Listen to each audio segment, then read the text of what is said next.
They hung her from the only tree for miles, a twisted old mesquite, half dead and stubborn, rising from the dry earth like it refused to forget. The girl was no older than 20. Apache by her braids, her dress, the beaded sash around her waist. Her bare feet swung slow in the wind, dust curling at her ankles like it meant to carry her away. The man who found her didn't scream. He hadn't screamed in years. Samuel Carter lived alone, 2 miles east of nowhere. The land didn't yield much but thorns and regret. His wife had died a decade earlier. Fever took her in 4 days. He'd buried her beneath the sycamore, never remarried, never spoke more than needed. But when he saw that girl hanging, he dropped his canteen and fell to his knees. Not from shock. From Shane Dot there was a sign nailed to the tree below her. Letters scrawled in red, rough and angry. She looked us in the eye. Samuel stared at it, the wind catching the edge of the paper like it might lift off. But it didn't. Like her, it stayed. He didn't recognize her face. But something about the way her arms hung, not limp but open, made his throat close. Her eyes were shut, but not in fear. Not anymore. He reached up, hands trembling, and tried to untie the rope. Dot, it was rough hemp. Meant for livestock. The knot was tight, cruel.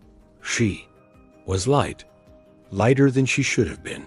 He brought her down, slow, careful, as if she might still feel the world beneath. Her Dot, no one saw him carry her back. Dot, no one came asking Dot. And for the first time since his wife's death, Samuel wept Dot not just for, but for something he could no longer pretend wasn't his. He laid her gently on the table where he once shelled peas beside his wife. The girl's body was cold, but not stiff. Her skin, a soft copper, bore the marks of a struggle. Wrists raw, a bruise on her temple, blood dried along her collarbone. Her hair was thick and dark, woven with thread that caught the light like river stones.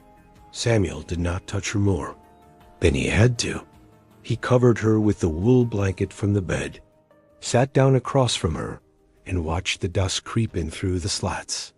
She had been someone's daughter, maybe a sister, maybe a girl who loved to run, who laughed with her teeth, who whispered to horses. The thought made his chest ache in a way he hadn't known he still could. Dot in the quiet. He began to see her Dot, not just her face, but the outline of a life the world had stolen. Her fingers were calloused. She'd worked with her hands. The beadwork on her sash was worn, not decorative, but lived in. There were threads missing in the pattern. One side unfinished. He wondered if she had been running, hiding, or simply walking home. The blanket shifted in the night breeze, and beneath it, tied to her wrist with a thin leather string, he found something. A small carved figure. A bird. Its wings chipped, but the detail clear. Handmade. Clutched like it mattered. He held it in his palm, and something in him shifted. He had never fought in the wars. Too young for one, too old for the next. But he remembered the stories, the roundups, the burning of homes, the children taken from tents in the dark. He remembered how folks cheered when the army came through. He hadn't cheered, but he hadn't stopped them either. Dot now. Here she was, a child of that silence, and he had nothing to give her but a blanket and a name carved into a piece of stone. But even that, he would make right. Dot tomorrow, Dot tonight. He kept watch. He awoke before dawn, the girl still beneath the blanket, the carved bird resting near her hand. Dot Samuel had planned to bury her under the sycamore beside his wife. It felt wrong to let her go unnamed into the earth, but more wrong to let her be forgotten under that tree where hatred left her hanging. He gathered tools, loaded a shovel onto the mule, wrapped her gently in canvas, and set out before the sun. Cleared the ridge. Halfway to the bluff, he saw smoke. Thin, controlled, not far. He followed it. There by the edge of the ravine stood a man, motionless, tall, draped in a weathered blanket the color of ash. His hair was long, streaked with gray, and his skin bore the deep hue of sun and ancestry. He had eyes like coal in snow dotted his feet. Embers glowed in a circle of stones. He was not surprised to see Samuel, nor did he flinch when Samuel stopped. A few yards away, the wrapped body visible behind him. "You brought her back," the man said, his voice low. Even Samuel swallowed hard. "You knew her?" The man nodded once. "My niece." Silence fell between them, thick as grief. Samuel tried to speak, but the words broke in his throat. Instead, he moved aside, slowly, as if seeking permission. The man stepped forward, knelt by the mule, and placed his hand over the canvas. He closed his eyes. A long breath left him. Then he stood, looked at Samuel. "Did she speak before they did it?" "No," Samuel said. "She was gone when I found her." The man stared toward the horizon. "Her name was Sunny." Then, softer, "It means the old one. She was named after her great-grandmother. She sang with the wind, hated shoes, said birds knew where we came from." Samuel felt a fault crack inside him, slow and deep. "I want to bury her right," he said. "If you'll let me." The man considered this, then turned toward the fire. "Not here," he said. "There's a place beyond the ridge, where her mother was born, where the ground still remembers." They would go together. A white farmer with a shovel and shame, an Apache uncle with ashes in his voice, and between them, a girl named Sunny, who looked them both in the eye. The trail to the ridge was narrow and overgrown. They walked in silence, Samuel leading the mule, the Apache man, who later gave his name as Tohi, walking behind, eyes always scanning the horizon like it might betray them. There was no fear in his posture, only vigilance. A quiet kind of knowing that comes from losing too much and surviving anyway. The sun rose slow.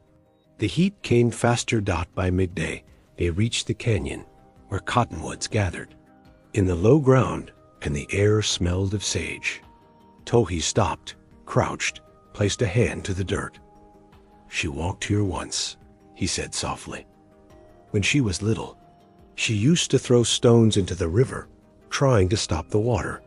Samuel didn't know what to say, so he didn't. They buried her by the roots of an old cottonwood, where the land dipped gentle and the wind hummed through the leaves. Tohi sang in his language, words Samuel didn't understand, but felt all the same. His voice cracked midway through, but he kept singing. Samuel placed the carved bird at the foot of the grave and sat down on the earth, like a man without any place else to be. They stayed until night fell, and then longer. Tohi built a small fire, roasted what little they had, shared a flask of water that tasted of stone. He began to speak, not to Samuel directly, but to the dark between them. Sunny's father was taken by fever. Her mother died birthing a second child. We raised her together, me and my sister. She was wild, proud, spoke too bold, laughed too hard. He looked into the fire. That's what they killed her for.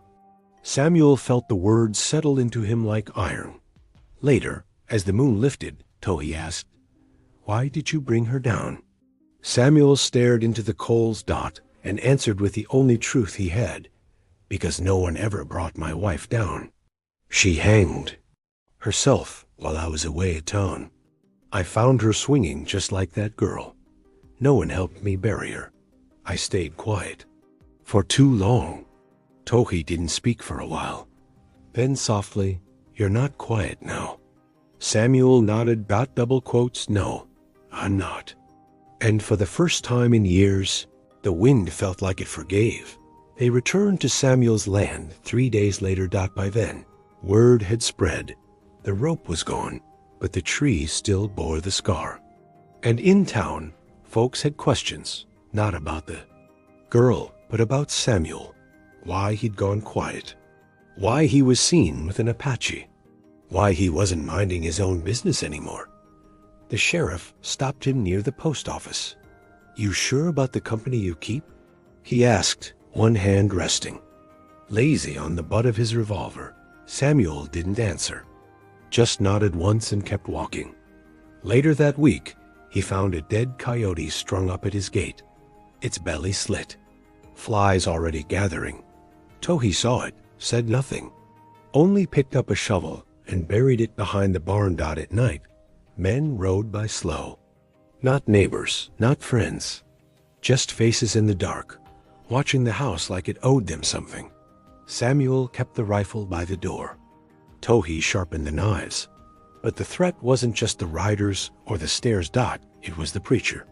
He came one Sunday afternoon, clean suit, trimmed beard, hands folded behind his back, like a man sent by God himself. "We've heard stories," he said calmly, "that you're harboring a savage, that you buried that girl without proper rites." Samuel didn't let him finish. "She had rights," he said. "You just didn't hear them." The preacher's smile twitched. "The land here, this land, was deeded through the county to your wife. You don't have blood rights without her." Samuel stepped forward. "You mean to take it?" The preacher shrugged. "Not me, but someone will." That night, Samuel couldn't sleep. He watched the tree sway in the moonlight, thought about his wife, about Sonny, about the bird carving still clutched in the earth.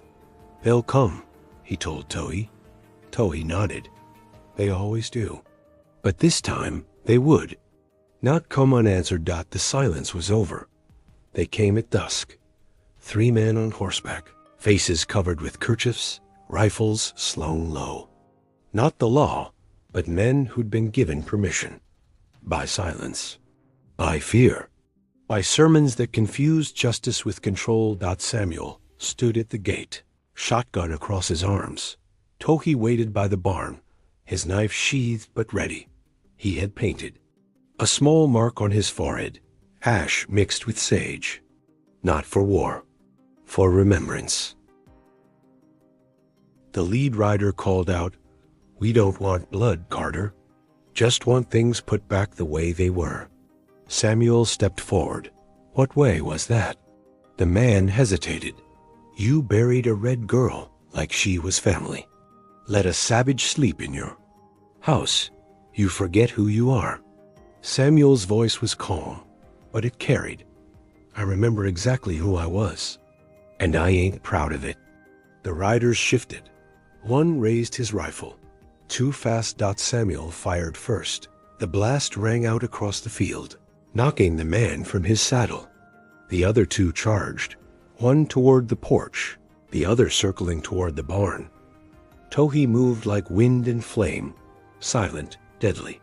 He met the rider head-on, pulled him down, and the fight turned brutal. No grace, just fury born of long-buried pain. Samuel fired again, hitting the porch-bound rider in the leg. The man screamed, dropped his gun. Tohi pinned the last one down, knife at his throat, but he didn't strike. Instead, he looked to Samuel. Samuel limped over, breathing hard, sweat slick on his brow.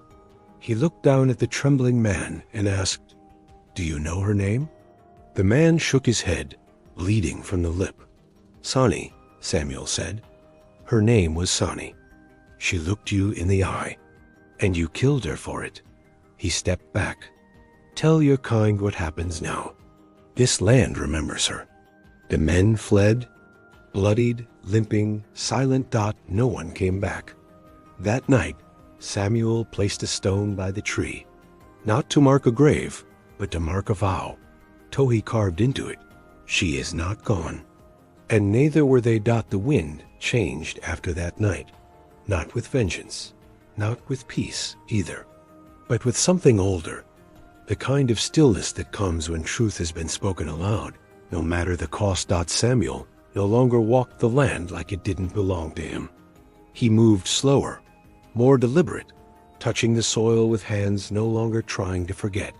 Tohi stayed, built a shelter behind the barn, though he rarely used it, preferred the open air, said the stars spoke clearer without walls. They planted, together that spring, corn, mostly, some beans. And near the base of the mesquite tree, the one where Sanai had hung, they dug a ring and filled it with wildflowers.